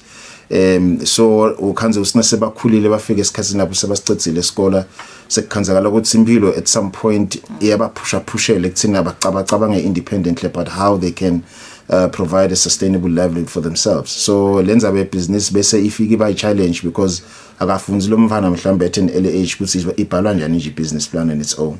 So kuba challenge lokho naloko ukuthi akaba exposed to environment where akhona kuminglisha nalabanye bosoma business ayifunze le jargon ye business, ngaba language, ngaba dress code, ngaba presentation, ngekuhlukahlukana tinto letingi lesatfunze South Africa. Letfaka khasi lo ukuthi even the way you dress njena is brand imaging you ngokuthi i-position for opportunities for potential partners, and business aspirers in the entrepreneurial space. So yes, kuningi labakuthola kufaka ekhathi nekuthi nje bakhuthateke bathwala nelithuba ngidawubekisa lokuthi bamithe Steve Harvey who physically in fact came and spoke to them, and they asked questions, so it was a back and forth communication with Steve Harvey. So now so they documented that. Yes, that's documented. So it was a huge motivation for these young people. All right, you did mention Goguti, some are already in business and some were not. So labetfu labahambile laba 20. Ngabe bona bonke besabavele banemabhizinisi noma vele mhlambe ngikhani masato wacala nyalo. Business up. Let's say 3 over 4 of them are already in business and in the different sectors. Labanye bagu agriculture, balima as we speak. Labanye bagu supply, ba supply mabonjisi. Labanye bagu stationery. There's a lot that's going on in terms of kusebenda kuyasikhutsata nasibona abantu labasha bangenele agriculture balima. In large quantities. Yeah, they're supplying some of the companies in Eswatini, the fire cuts, even the retail sector. So it's quite encouraging. Okay, so nyalo babuyile njengoba uvetile ukuthi competition they were gone for a week, 1st of August to the 7th of August. Bendani nyalo. Babuyile nyalo. So what we're doing is they're continuing to pursue their businesses, but also we're looking at how we can assist them financially to boost lama business because we also realized some of their businesses are struggling financially. So by it a boost from time to time, because as a young person umanje ngiyabekisa uqale ngemali ekhaya make beka kuzamazama, so you can ukuthi as ikhula le business iba nema challenges here and there, so udzinga a bit of boost from time to time, so naloko ukuthi nje nabafika lena balitholile nalolwathi ukuthi how does money work really. So uyisebenzisa njani imali ukuze ukuthi kusebentele njengasoma business. So ngiletinye izinto lokhanze ukuthi tibasitile ukuthi let's go back to the drawing board and reprioritize how we use money in the business. Okay. Yeah. So and I understand ukuthi around October kutabe kune competition that was competed with other countries. Tell us more about that. Yeah. Nga October kiwa e Cape Town. So the very same group, but about 10 of them will be participating at Cape Town, where they will meet international counterparts. Lapho khona ke kutawu develop ama business ideas and be pitched and kutaba ne panel of judges lapho khona batawu khona ukuthi go identify the best team later bese iniketwa. In fact, there's a 1 million that is at stake there. Labatamtfola bakhona kuhamba bawasebenta as a group. So I think it's a very good opportunity for our team in Eswatini. All right. So I wanted to ask Kuti, there are only 20 participants each, and balance bacon. Oh yeah. This was actually an equal gender balancing 10-10, I think. It was very good, in fact, and I think the ladies were a bit sharper. The ladies my business when I realized immediately they're into agriculture, and already some of them laba supplier emaponjisi ngicela ngasho ukuthi kuphi but they actually contracted supplier for the next 3 years, a contract of 14 million, so they need assistance financially as well. Okay. Yeah. So how many countries had participated, Lena? Kuyahlukana bekungiswatini nje yetwana. So, okay. But as we're speaking now, Uganda on board. So, by identify country per country, country program, living. So, it's a significant number of our African states that will be participating. But Eswatini, what you're trying to okay. Yeah. So, it's in a bestala go participate. Bestala it's in a participation. I think next year, of course, the next year it's going to be a recurring program. So vele baba kuba indlela ukuthi babe exposed and opportunities avuleka by participating. Definitely baba exposed the opportunities avela. In fact, there were also captains of industry that came there. There were 3 CEOs labafike because they also got an opportunity to say ba pitch lama business abala wenda and compete of course, and they pitched and competed against each other. Khona nje lwawe, and I think Sabelo or win at 20,000. So yeah, so it's a very interesting environment. Oh, all right, that's lovely. So lama poster lendaba nika yona senvele nibaniketile noma khamba kanjani? Well, sisengabaniketi because we're also trying to find a very fair criteria of how we can support them. It's very important to see lendlela lesta uba supporta ngayo ibe sebalene nibe fair. So we're also still mobilizing those resources. Let's talk about social business. All right. Yeah. No, asasikhulume nabo mbukeli take a break bakhona abosoma business bethu lababili sitawuxoxisana nabo after the break.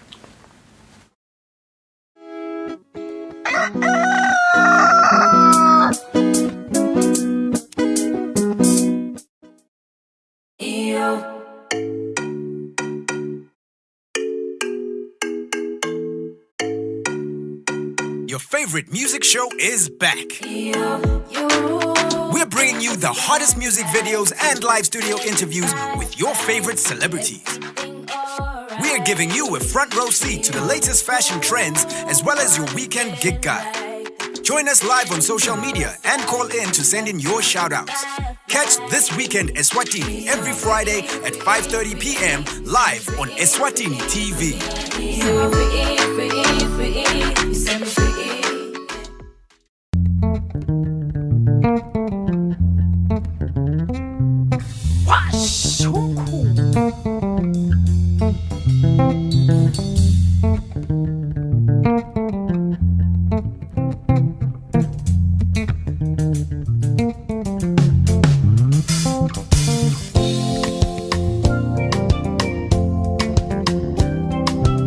Are they yours?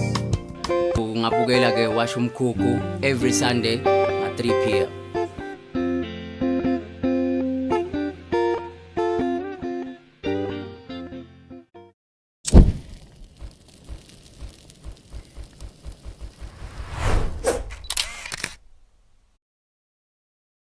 Ladies and gentlemen, finally in Cape Town for the collab, and guess what? It's actually powered by MTN Bushfire, and as promised, I am about to reveal the artist I'm collaborating with, and in a count of 3, 2, 1, ladies and gentlemen, introducing Zolani Mahola, aka the one who sings. What's happening? Says! Oh man, the big collab. Is it you and me? It's you and me. It's you and me. Hello everybody. Hello Eswatini. Hello South Africa. Oh man, I can't believe we're finally here. Yo, I'm so excited, and we're already like way into the studio session. Yeah. We made this for you, and it's crazy. It's gonna be a banger, and I can't wait for you guys to hear it. I echo that. We made it for you. We love you so much. You're going to love it. Mwah! Just as we love you. Vutamlilo. Vuta! Hey.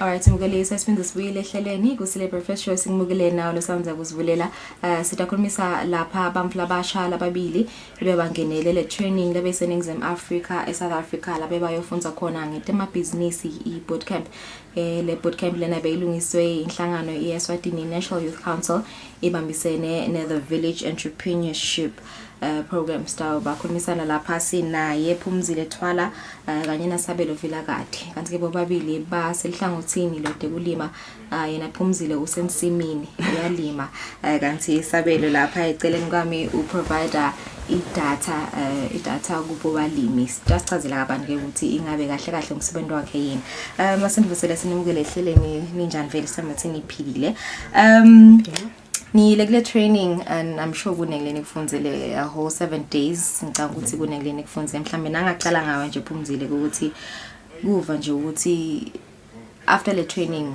yini nje loyifundzela asimo ukuthi nifunze imvo letiningi yini nje mhlambe loyo loyibambile le loyibona ukuthi takusita ekucubeni ibusiness yakho. Thank you so much. Ku bootcamp lengifunze kakhulu nje kwekuqala loku very important ukuthi Ngulunkulu is the foundation of everything. You know, if you put your trust in God and you let him guide you, utokulidela to the right paths and utotikhanza uletha value to the world and fulfilling your purpose. Kwesibili kungapha ukuthi all along bengisele ngisebenza ngedvana and I wasn't going far business wise. So ngifundzile bomcoka bema strategic partnerships nokuthi manibambisana you go far but now hamba wedvana you only go fast. So I think those are the two major things linked to Funzile gave me, and it was actually an enlightening experience. Absolutely. Without a doubt. Yes. Alright, okay, wena Sabelo yini nje mhlambe njengoba wena wenda lokuhlukile Phumzile usensimini wena ungala kakhulu ka database ngabe yini nje mhlambe lo Phumzile lobona ukuthi kutakusita ukuthi ukhona ukucubeka nekusita abalimi. Siyabonga kakhulu. For me, I think Phumzile said everything. Kakhulu we learned about strategic partnership. Personally, I've been in the technology space for the past 5 years. I wanted to venture into agriculture, but I didn't have the know-how of being on the ground and doing things. But today we have partnered with Phumzile. We are optimistic with Eswatini combined with the technology. And the knowledge on the ground is going to change this country going forward. Okay. So we learned a lot about business, we learned a lot about strategic partnership. Okay. So wena njengoba usho ukuthi awukho kakhulu ngala ensimini njengoba Phumzile khona wena kahle nje nawasichazela nje usinikete isithombe sokuthi wena wendana umseta kanjani umlimi? Mina ngala kule technology because now umhlaba wonke so uyashifta ucontrolwa ngetechnology. My vision currently is that ngimsitha umlimi akhone kuba nelwadi because lengutholile kakhulu kangwane mhlambe balimi labaningi they are still using the traditional methods of farming. So my expertise nale application lesi developer is that we are able to help balimi bathi ukuthi bahlanyele ini bahlanyele nini bakuhlanyele kanjani. Then nasekuvuthiwe lokho also we are exploring ways ukuthi how can we then help them with bathole imarket. So basically that is my focus in the agriculture space. Okay. So wena Phumzile uqaleni nje lokulima and how do you come about yini le yakwenda nje noma le yakuphocelela le yak inspiration like motivate? Well, I think growing up I've always been passionate about farming. But when I finished school, I went ngafundzela computer science. And then I worked for 2 years and I was laid off. So after that happened, I figured I needed to get by, I needed to make money and and so I thought, since I've been passionate about agriculture my whole life, let me just venture into this.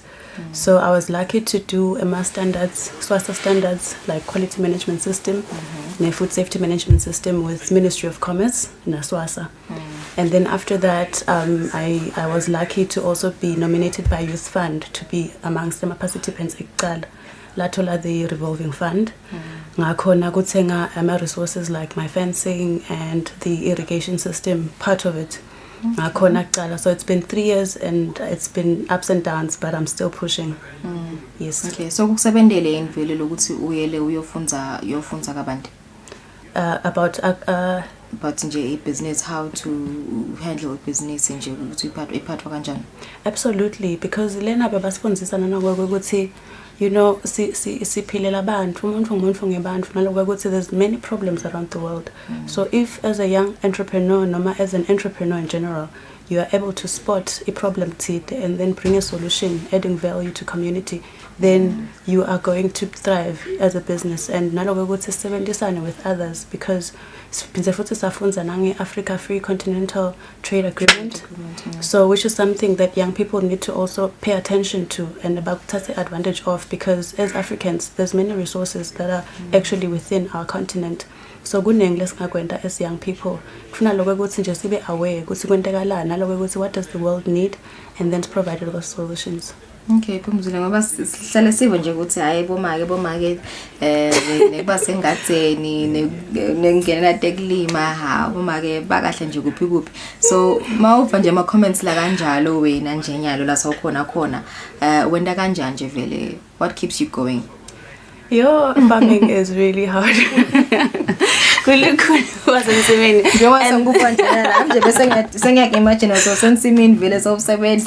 I guess it's all about having a vision and focusing on that and letting that guide you, and also getting assistance that you need, because and it takes a lot of energy. So just getting the people who know how to do the work is actually one way that has got me this far. And whenever your body is tired, take time, pumule, and then go back into it. Okay. Yes. Sapelo ngathi ngivengazothi wawina imali le in Africa 20,000 tell us more about that. Bekondekeni bekubo join a competition. Masikhona le in Africa, they gave us an opportunity to pitch our businesses. Okay. Which so yours was the best. We was the one outstanding. Yeah. Okay. Yeah, so we basihlomelisa nga 20,000. It's an opportunity for us, because another problem is funding. So we are using that money now to establish our partnership and fund our journey so that we achieve whatever we want to achieve in the farming space. Okay. So we are still looking out for more. It's not enough. But also, you guys have partnered. It's not like are you working with more farmers? No man, in partnership, just nobody. My focus now is here, but then in future we want to work with more farmers to empower them. Okay, why her wanyalo so ngumsebenzi kube nebalimi labaningi noma akusiyo umsebenzi, but I think she has the knowledge of how to do this the technological way, and also he's on the ground, he's empowered, as you can see. I feel like for me it will add a lot of value to work with her at the moment, to demonstrate what we can do with agriculture and technology.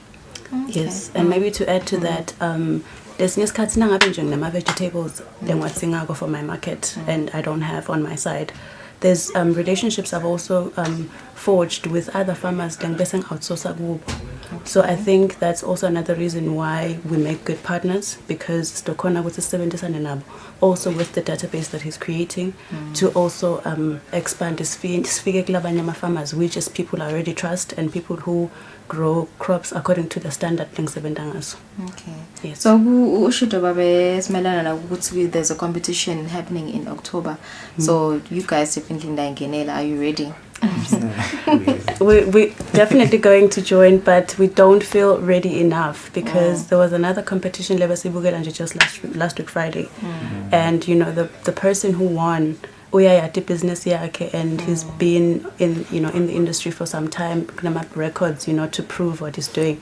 So nanathi nje nyalo sidolwela ukuthi sizame ku mobilize ama resources using youth council, youth fund and other people who are available ukuthi sikhona ukuthi le database si-link to the practicality of agriculture and kukhonakala kubonakala ukuthi novela this is feasible kuyasebenza.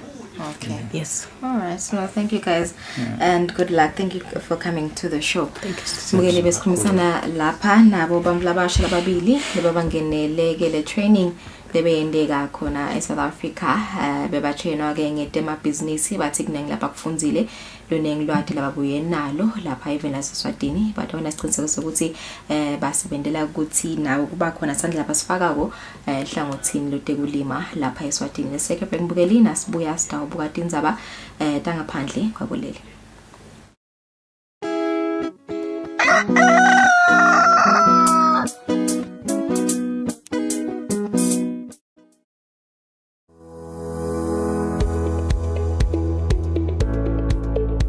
Why should we pay our TV license? The content on our local television is actually more up to date. The industry is enhanced. It is a criminal offense not to pay your TV license and attracts a fine of 500 emalangeni or 6 months imprisonment. And the industry is definitely blooming, ladies and gentlemen. So that's what we have for you. But we'll be right back just after the break and we'll give you more of Missed Fee. Pay my TV license. That's why I can enjoy the benefits of an enhanced industry and keep track with recent transformation. Mommy, who paid for a TV license and what are they paying for? The owners of TV set and gadget with a tuner like DVD set have to pay.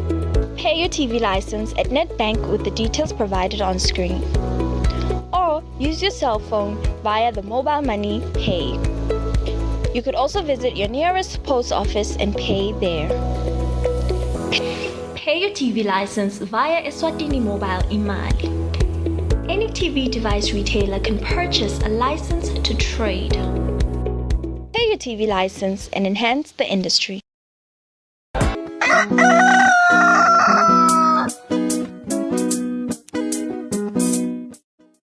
Alright, Simugele, welcome back. Ehleleni Kusile Breakfast Show sasibuyile naye lapha Sunny Boy. Siyabonga ukusifundzela kahle tindzaba. Pleasure. Alright, Simugele, kulesikhathi sitawubuka tindzaba tetfu, tindzaba tangaphandle kwakuleli. Njengoba ukhumbula ukuthi kulesikhathi solo kuyajova kujovela kona kugomela umkhuhlane iCovid-19 kanti ke kulamanye emave sekune misinformation seyiholele ukuthi labanye abantu bangasawufuni lo mjovo bathi sekunetindzaba letithite tindzaba letingemanga sithathele clips ibuka ukuthi kwendekani. From Romania to Great Britain to France, protesters rally by the thousands against the push to be vaccinated against COVID-19 and against measures to prevent the spread of the disease. I'm deprived of freedom because I choose not to be vaccinated or get tested. At this rate, I won't be able to do anything at all. Many of those refusing to get the shot are on the fence, while others are flatly opposed, guided by misinformation they read online. A poll done in the U.S. found that just 7% of those surveyed are hesitant, while 42% believed in at least one COVID conspiracy theory, including false claims that the shot contains a tracking microchip or that the vaccine will make a person magnetic. The vast majority of those in the second group are white and religiously conservative. At a recent Trump rally, the crowd even booed the former president when he reminded them that he had received the shot. I recommend take the vaccines. I did it. It's good. Take the vaccines. But no, that's okay. That's all right. You got your freedoms. Other misinformation is also a problem. The Food and Drug Administration was forced to warn against using a medication to treat livestock as a treatment, advice that circulated widely on social media. On the FDA's Twitter page, the agency said, "You are not a horse. You are not a cow. Seriously, y'all, stop it." COVID misinformation has repeatedly led to deadly consequences. A Republican leader in South Carolina died from COVID after spreading conspiracy theories and dismissing threats from the virus. With the Delta variant making up the vast majority of new cases, health officials say that almost all of those who contract it and end up in the hospital are patients who are not vaccinated. Kanike laseMelika they have approved i-COVID-19 vaccine ya Pfizer. Lokho kulandzeleka ukuthi umkhuhlane COVID-19 solo uyaqhubeka nekubhuqabhuqa sona sive emhlaba wonke. Lokho kutawubona ukuthi kube ngcono simo khona emaveni emhlaba. It's a green light for Pfizer. US drug regulator, the FDA, says the vaccine is safe for anyone over 16 years old. The jab had previously been operating under an emergency use authorization. It's the first COVID vaccine to receive full FDA approval. Joe Biden says he hopes the decision will motivate more people to get the vaccine. So let me say this loudly and clearly. If you're one of the millions of Americans who said that they will not get the shot until it has full and final approval of the FDA, it has now happened. The moment you've been waiting for is here. It's time for you to go get your vaccination. Around 85 million Americans who are eligible for the shot haven't yet had the jab. The FDA's decision means organizations can now mandate the vaccine for employees. With the contagious Delta variant keeping cases high, schools and businesses may now require the jab before allowing people to mix indoors. The Pentagon says it plans to order all active and reserve troops to be vaccinated. Now that the Pfizer vaccine has been approved, the department is prepared to issue updated guidance requiring all service members to be vaccinated. A timeline for vaccination completion will be provided in the coming days. The latest findings show Pfizer to be 91% effective in preventing infection. The makers of the Moderna vaccine have also applied for FDA approval, while Johnson & Johnson has said it will do so later this year. Asikambukele solo siseveni laseMelika lapho kubikwa khona ukuthi bafundi international students awakhoni ukuthola umjovo ukugomela i-COVID-19 bathi badibana nebukhuni. While COVID-19 cases are rising again, international students returning to the U.S. are finding it difficult to get vaccinated. Jenny Zhang came from China to study at Columbia University in New York. She got the Sinopharm vaccine this spring in Beijing. The vaccine has been approved by the World Health Organization, or WHO, and her school. Now, back in the U.S., Zhang is considering a Pfizer or Moderna booster. I was a bit worried about my vaccination because I did hear that, the Sinopharm one might not be as effective, especially against the Delta variant. Before coming back to the States in May, Zhang spent 2 weeks quarantining in Dubai. Like China, the U.S. restricts incoming travelers. I just stayed in the hotel for 2 weeks. It was not very enjoyable. Yoonha Hun, a South Korean, came back to the U.S. early to get vaccinated and stay with her aunt in Northern Virginia. COVID-19 is on the rise in South Korea, and only 20% of the population is fully vaccinated. Hun attends Pratt Institute in New York, where students must either get vaccinated or quarantined for 2 weeks. Shots are available for students upon their return. If they were requiring students to quarantine for 2 weeks, I feel like they should at least provide a space for them to quarantine, because a lot of international students don't have a place to stay in the States. Syracuse University student Jessica Tran had trouble getting inoculated in her home country of Vietnam, where vaccinations didn't begin in earnest until July. We have received vaccines from the UK and from China and from Japan, and unfortunately, those are not the vaccines that are currently used in the U.S. Like many U.S. colleges and universities, Syracuse said it is working with international students on a case-by-case basis. Vaccinations are readily available in Syracuse.